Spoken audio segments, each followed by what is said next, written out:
আজকের এর এপিসোডে আমরা দেখতে পেলাম গোলবার্গের রিটার্ন এবং কি সে কিন্তু চ্যালেঞ্জ জানিয়ে দিয়েছে গুন্থারকে। মানে আমরা পরবর্তী মাসে দেখতে চলেছি আরও একটি স্যাটারডে নাইট মেইন ইভেন্ট এবং কি সেখানে আমরা দেখতে চলেছি গুন্থার ভার্সেস গোলবার্গের মধ্যে একটি অল টাইটেলের জন্য একটি ম্যাচ। তো লাস্ট ইয়ার ব্যাড ব্লাডে কিন্তু আমরা দেখতে পেয়েছিলাম গুন্থার এবং কি গোলবার্গের মধ্যে একটি ফেস অফ। তো সেই সুবাদে আমরা এখন দেখতে চলেছি গোলবার্গ ভার্সেস গুন্থারের মধ্যে একটি অল টাইটেলের জন্য একটি ম্যাচ। এটি কিন্তু হতে চলেছে গোলবার্গের লাস্ট ম্যাচ। এছাড়া আমরা প্রায় 13 মাস পর দেখতে চলেছি আসুকাকে। তো আসুকাও কিন্তু আজকে রয়ের এপিসোডে রিটার্ন করতে সক্ষম হয়েছে এবং সে খেলতে চলেছে king and queen of the ring টুর্নামেন্টের ফার্স্ট রাউন্ডে এবং কি সে এমএসটিতে জয়লাভ করার মাধ্যমে সে কিন্তু চলে গিয়েছে সেমিফাইনালে। তো নেক্সট উইক রয়্যাল এপিসোডে আমরা দেখতে পাবো অ্যালেক্সা ব্লিস এবং কি আসুকার মধ্যে একটি সেমিফাইনাল ম্যাচ। যে জয়লাভ করবে সে কিন্তু চলে যাবে king and queen of the ring টুর্নামেন্টের ফাইনালে। তো আমরা দেখতে পেয়েছিলাম ওমেন্সদের মধ্যে একটি ফ্যাটাল 4-ওয়ে match. Raquel Rodriguez, Stephanie Vaquer, Ivy Hill এবং কি আসুকার মধ্যে। তো আসুকা এই ম্যাচটাতে জয়লাভ করতে সক্ষম হয়ে গিয়েছে। এছাড়াও আমরা দেখতে পেয়েছি জেডি ম্যাকডোনা ভার্সেস এজে স্টাইলের মধ্যে একটি সিঙ্গেল ম্যাচ।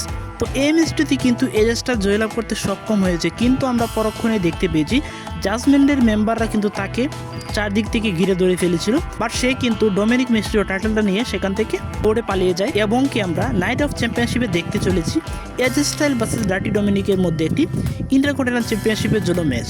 বেইলি এবং কি বেকি লিঞ্চের মধ্যে দেখতে পেয়েছি একটি সেগমেন্ট। তো তার সুবাদে আমরা নেক্সট উইকে বেইলি এবং কি বেকি লিঞ্চের মধ্যে একটি আইসি টাইটেলের জন্য একটি ম্যাচ দেখতে চলেছি।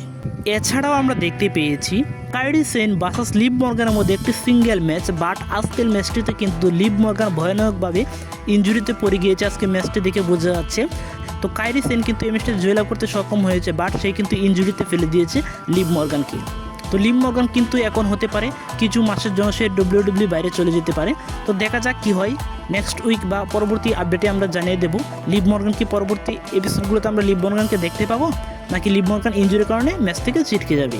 এবং কি আজকে রয়ের মেইন ইভেন্টে আমরা দেখতে পেয়েছি আরও একটি ভয়াবহ ম্যাচ, ম্যাচদের মধ্যে ফ্যাটাল 4-ওয়ে match king and queen of the টুর্নামেন্টের ফার্স্ট রাউন্ডে।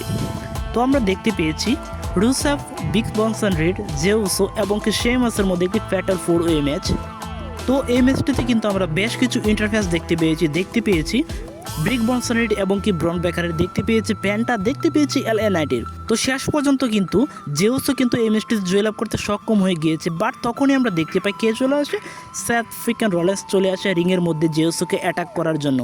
বাট সেই মুহূর্তে আমরা দেখতে পেয়েছি কোরিওরস চলে আসে জেউসোকে বাঁচানোর জন্য। তো সেথ ফ্রিকেন রলেন্স কিন্তু জেউসোকে বা কোরিওরসকে কিছুই বলে না, সে কিন্তু রিং ছেড়ে চলে যায়।